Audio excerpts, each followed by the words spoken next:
Olá pessoal, eu sou Adriano Oliveira e dando continuidade ao nosso curso de redes, hoje nós vamos falar sobre roteamento.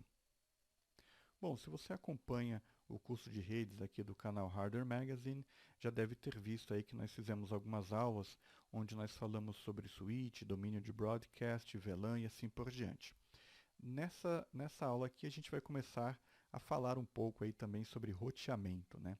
E quem faz o roteamento são os roteadores. Então os roteadores, para quem não sabe, são dispositivos que operam na camada 3 do modelo OSI e fazem a ligação entre diferentes domínios de broadcast, ou ligam redes internas a redes externas, ou ligam diferentes redes externas. Tá? Então, tendo redes diferentes, você coloca um roteador no meio para que ele faça essa interligação. E por que a gente diz que ele é um equipamento, né, que funciona na camada 3 do modelo OSI? Basicamente porque ele faz isso a partir do endereço lógico dos equipamentos, né? No nosso caso aqui a gente tem falado bastante, a gente fez alguns vídeos, inclusive, falando sobre endereço IP, tanto endereço IPv4 quanto IPv3. No mundo real, nós também temos o que nós chamamos de switch camada 3 ou switch layer 3, que faz, né, esse tipo de conexão, né, que ele consegue também fazer encaminhamento de pacotes olhando aí o endereço IP dos dispositivos. Mas no nosso caso aqui, até para facilitar um pouco o entendimento das coisas, nós vamos focar em roteadores, tá bom? E aí, para dar um exemplo, né, explicar melhor aí o que nós estamos querendo dizer, vamos tomar aqui esta rede. Tá? Então, vamos tomar essa rede como exemplo.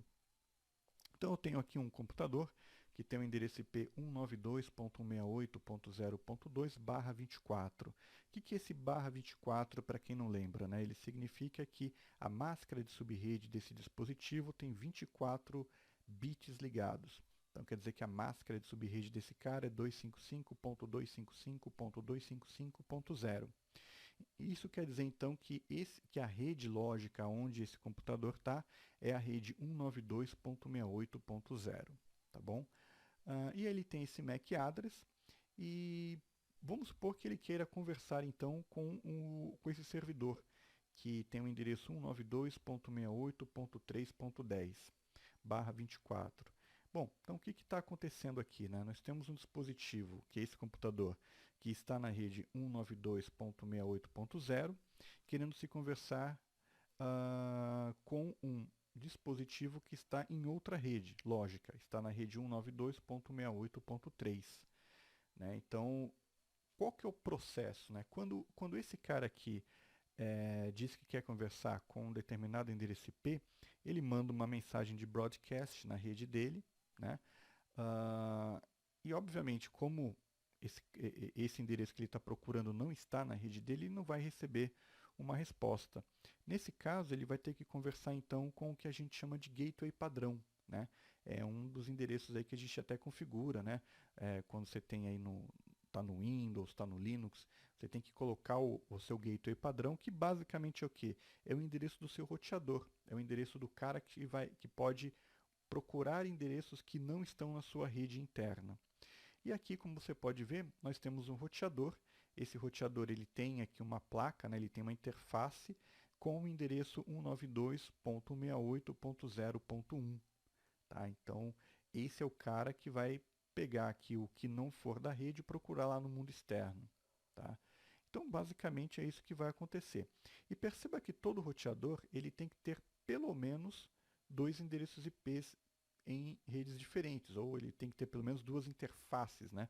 Porque se ele vai ligar duas redes diferentes, então uma rede é a rede onde você está, onde esse dispositivo aqui, por exemplo, está, e a outra rede tem que, né, conectar ele com o mundo externo, com outras redes. Então, por definição, o roteador sempre vai ter pelo menos duas interfaces de rede.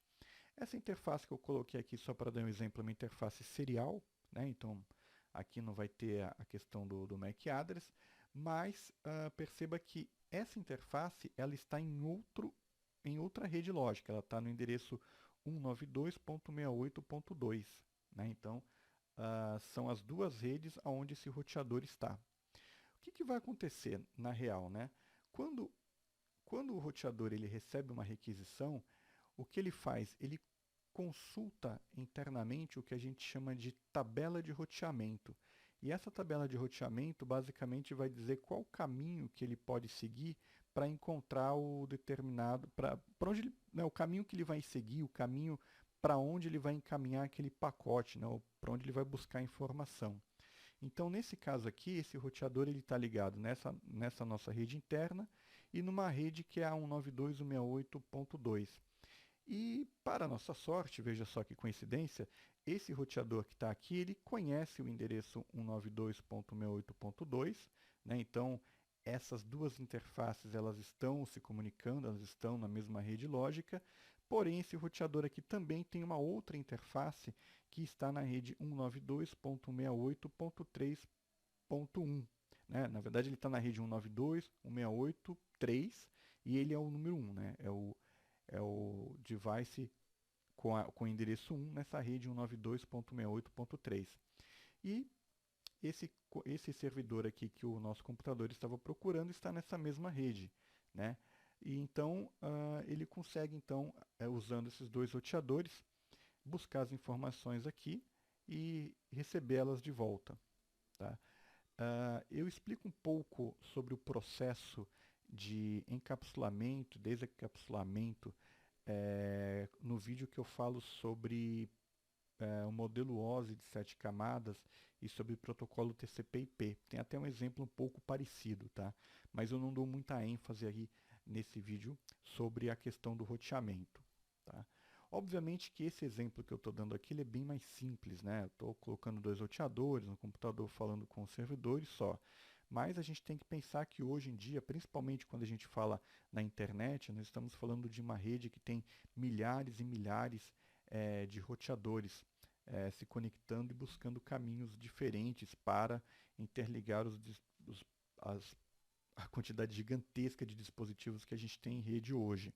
Tá? Então a gente vai falar um pouquinho mais de detalhes aí nos próximos vídeos sobre esses processos. Agora, para a gente ilustrar um pouco isso que eu estou falando, vamos usar aqui o comando tracert. Tá? É um comando que está disponível aí para você usar no seu computador. Eu vou colocar www.youtube.com. Tá? Perceba que quando eu faço isso, ele está me rastreando a rota para aquele endereço ali que ele resolveu. Né?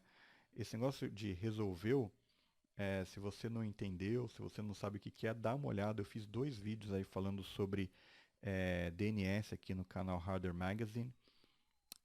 Então você pode já ter uma ideia melhor aí do que ele está falando aí sobre esse negócio de resolver. Né? Eu coloquei o endereço, eu coloquei ali um endereço de um site, né? E ele está me retornando ali um endereço IP v6, né? Então basicamente o que ele está me falando, tá? Ele está falando qual o caminho que ele fez para chegar naquele endereço. Olha só que interessante, tá? Então cada um desses caras aqui basicamente é um roteador, né? Com um endereço diferente. É o que eu chamo de isso aqui são saltos, né? Então ele precisou aí de 12 saltos, ou em inglês hops, para chegar lá no endereço do YouTube, tá?